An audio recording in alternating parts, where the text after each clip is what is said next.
A dream team of Minnesota artists, writers, and musicians are coming together to create a very original musical. It's called Lemonade for the Lawnboy and the musical, and it opens in June at the Hastings Arts Center.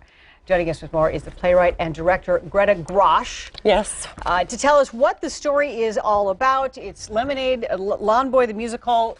Yes, I know, it's a lot. And go. And yeah, and as you said, we were talking about this earlier, and you said there are a lot of pieces. And there are a lot of pieces. So 8 years ago, one of the inspirations for the Church Basement Ladies musicals, which I also work on, was writing this book, Lemonade for the Lawnboy. And this is based on the life and art of this woman who had just lost her husband, and the artist David Cook, who was a recovering addict.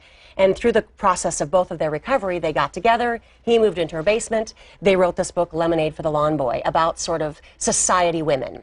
So over the course then of writing this book, David started creating these ladies out of found objects, garden hoses, plungers, etc., in Janet's garage.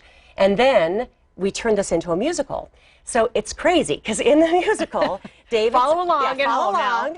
In the musical, David's art comes to life, and they create sort of this fantasy world where they sing and everything's technicolor. And so that's the beautiful world of David, sort of the mind of a recovering addict. What is that like? So that's one thing that we explore in this play. And then there's there is a deeper part to this story. Yeah, so there's a deeper... of what's going on in an addict's mind when they're trying to... Right, and we're trying to figure... And that's what this show is. We've done this before. We were, like I said, working on this for 8 years. Because it's a tricky thing to try and figure out how to tell the story. And then there's also the story of these two broken people, you know, Janet, who's suffering from the loss of her husband, and David, who moves into her life, and how they sort of can help each other grow and figure out how to move on in life. So it's funny and it's campy, and then there's this really serious story. So it's been a joy to work on, but challenging, you know, just to figure out how to make the art come to life. And so then... And the art is very, well, it's bright, it's sunny. Yeah. It's obviously meant to be, you know, even though the theme can be a little bit serious, yeah, but clearly there's a very upbeat side of this, including the music. Yeah. So we hired professional actresses to come and to play the art. So they're these ladies that come to life. So then when you're writing the show, there's the musical piece. And so then as we were working on it, it's like, what does it sound like in the mind of a recovering addict artist? Like, what does that sound like?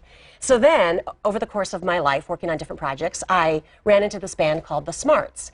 So Jimmy Kennedy and Joe Weissman, who are two musicians in town, I was listening to their music, and it's sort of like pop, jazz, funk, and I went, that's what it sounds like. And there was one particular song called This Universe Which Is Hers, and where they sing about she gets inside my head, and I thought that's what it sounds like in David's head.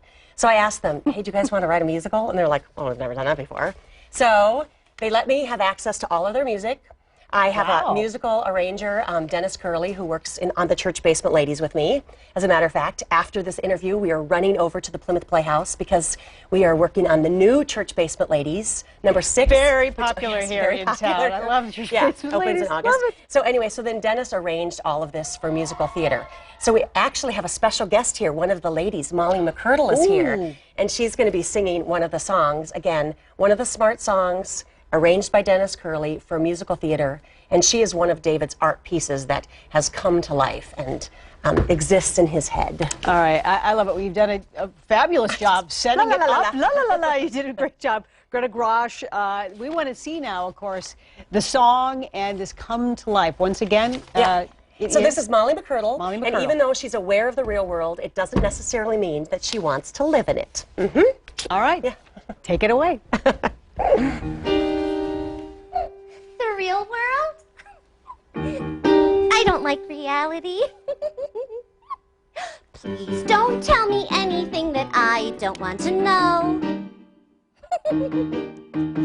I'll stand firm no matter what the facts on the ground show. I don't want to know.